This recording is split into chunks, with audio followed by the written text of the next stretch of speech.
Welcome back. Today's video is the third video I've done on these Cadet Wall Heaters. On my last video, we did the 240, and today we'll be doing the 1500 watts 120 volt Cadet Heater on a double pole non-programmable thermostat. On the last video, I already ran my source, and we're installing it in this basement bathroom somewhere around here. First, we need to find our stud.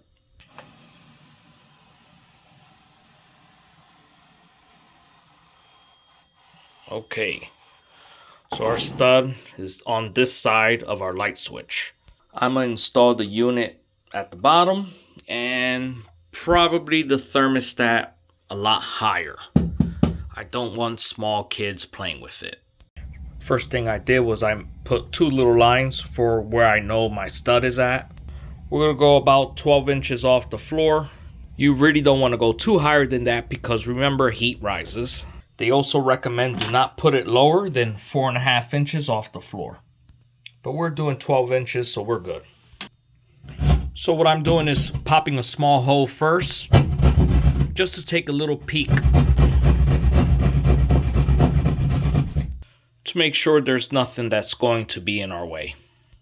Now when you're taking your measurements, I recommend make sure you use a level.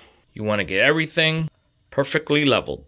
And for this cutout, it's 10 1/8, an 8-inch across. And if you have a torpedo level, you want to level your gang box for your thermostat. I have my hole cut out. Now I need to run the source going this way. Then I needed to come over so I could go down the wall with it. But it's unfortunate, I'm going to have to drill some holes. I do try to avoid making holes. I always try to use existing holes, but that's not the case here. There's nowhere I can go but to make a new hole.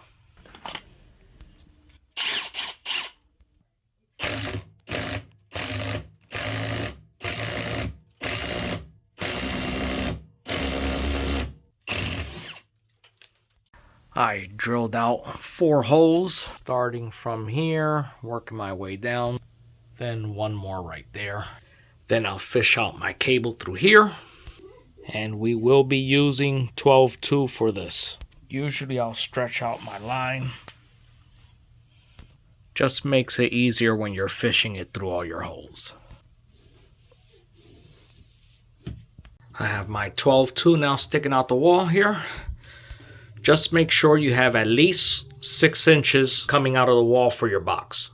I usually always do extra just in case, but whatever you cut off, you can always use that extra copper wire for grounding outlets together like this. Jumping the hot to the hot and the neutral to your neutral. As you can see, I have a lot extra, so what I'm going to do is I'm going to tuck everything nicely against the wall, working my way back and bringing the cable, wrapping what I'm not using back on the reel. Because on this part you want to work backwards. And I'll be using my Milwaukee stapler for this. And these are the staplers I'll be using. Cable is stapled. And this will be our last connection. We're just going to cut enough. So this will be our last connection and we'll be connecting it from up top. Move this out the way because this is the source. Now my second line is going to come from here to our unit. I cut out a couple of 2x4s, one for the bottom and then one for the top. I just installed one of these cable connectors on our housing. My 2x4s are installed. Let's put our metal housing in place. We have our connector nice and tight. Our metal housing is in now. So right here, we're supposed to attach the ground screw. But when I put the ground screw, it's too loose.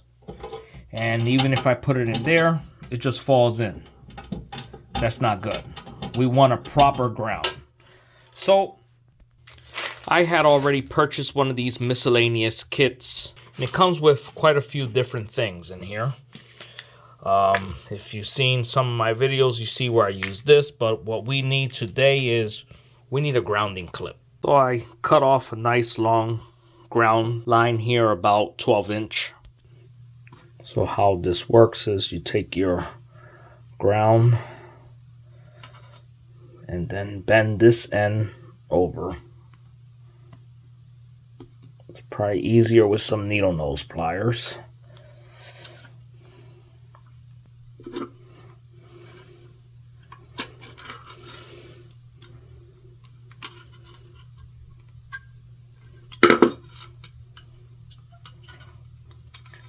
It falls in place right there. You can see this little latch right there. You stick a flathead in there. Now you take your clip it on your box. Get a flathead to help you.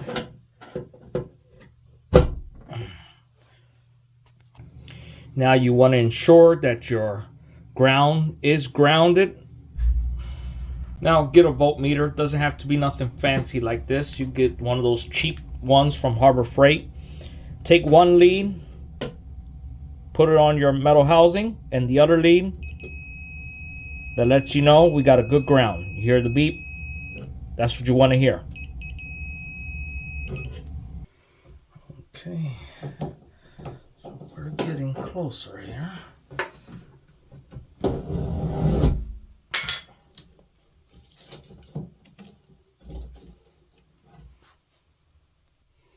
Okay.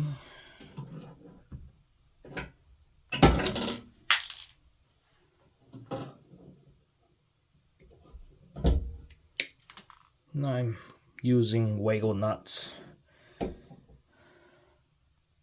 This one here is also a wiggle nut. It's just the older style. These are the more newer ones. But they all do the same.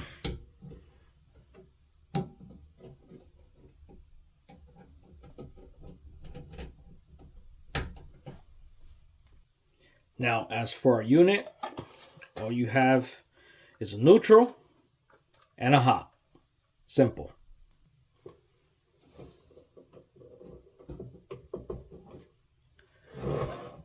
Connect your neutral.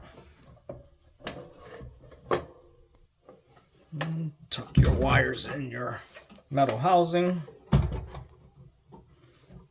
There's two little latches here. You just want to rest it right on top. Just like so. You install your screw up top.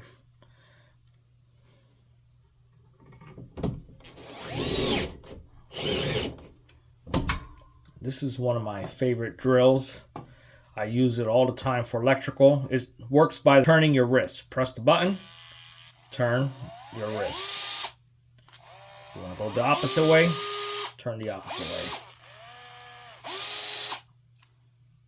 Now for the cover, you might want to use a hammer drill for this because we did put wood at the top and wood at the bottom.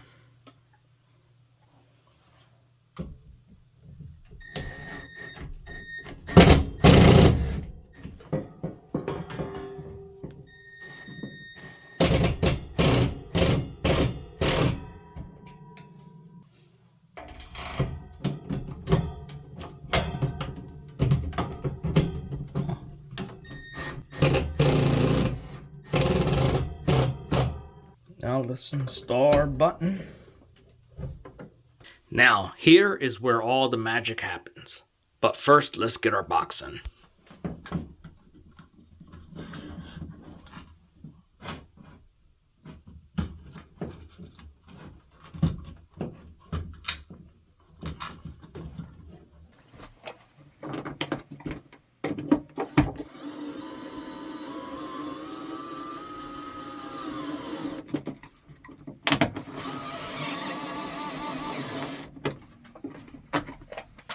I have my cables ready. Now remember, it's extremely important that you did not mix your cables, that you know that this one is going to your unit and that your other one is for the source. If you're not sure, then remove this box and make sure that you're not making a mistake. What I typically usually do is my source, I always come from the top of the box. So the best way, I think, to teach you how to wire this, I'm going to draw you a diagram. I have my blank piece of paper, my energy drink. I'm going to start this out by drawing our non-programmable thermostat. So this will be our thermostat, and I'll be showing you this from the back side. We have an L1, an L2, T1, and a T2.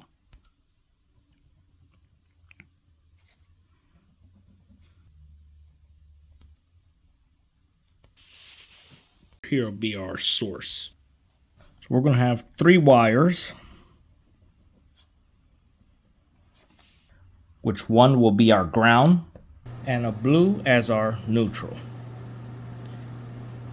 Because I can't give you a white line because you're not going to see it. So we're just going to do a blue as our neutral for this diagram, and black for our hot. Now, from our source, the hot line gets connected to L1. And from our source, the neutral gets connected to L2.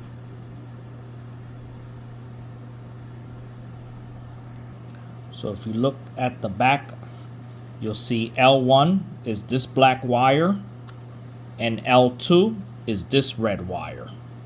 So this red wire is getting connected to our neutral, and this one to our hot. And for our thermostat, there is no ground. But if you're connecting this to a metal box, then you need to connect your metal box to the ground. Now for our Cadet Wall Heater. Now here's our Cadet. Now remember, we had a ground that connects to the metal housing. We had a hot, and we also had a neutral. So our ground obviously connects to the ground that's coming from the source. Our hot connects to T1. And our last connection is our neutral. T2 connects to the neutral. And that's how we make this connection. So basically L2, T2 connects to the neutral, but T2 goes to your unit, and L2 connects to the neutral coming from the source. Same thing for L1. This one connects to the source. T1 connects to your unit. Don't get those mixed up. Now here's my diagram. If you want to take a screenshot, go ahead. First thing you want to do is connect your 2 grounds together. 2 grounds are connected together. Now let's just tuck that in the box. Here's a cool little fancy tool that'll help you do that.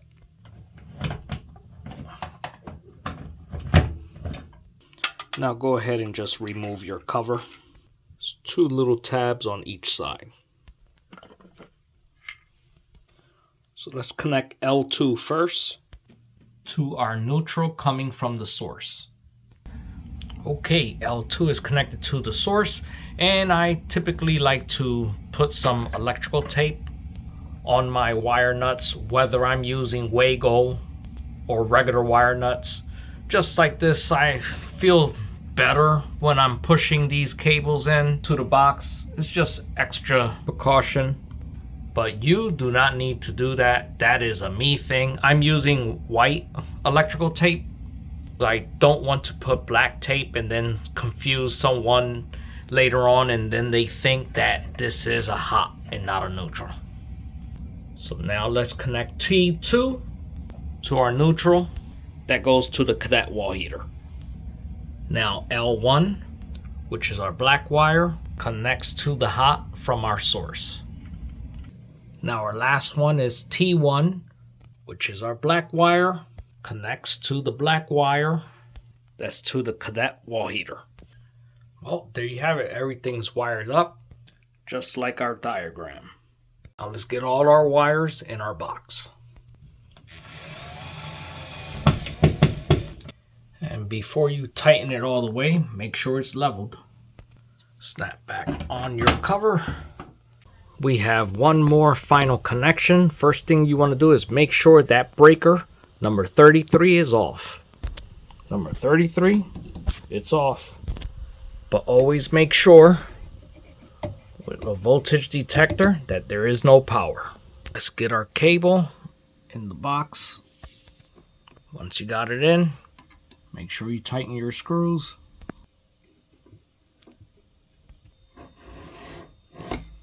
Connect your whites with your whites, your black with your black, and your ground with your grounds. Let's tuck everything in our box. Make sure you put your cover back on.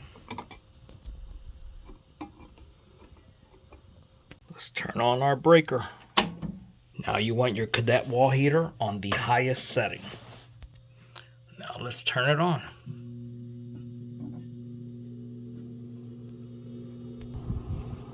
Woo! Oh yeah. Nice. Oh, there you have it. That's how you install a Cadet Wall Heater using a double pole non-programmable thermostat with a true off setting. Hope this video helps someone out there. Thank you for watching. Like and subscribe. Hit that bell icon. And I'll see you on the next one. And I'll leave the other videos in the link in the description at the bottom.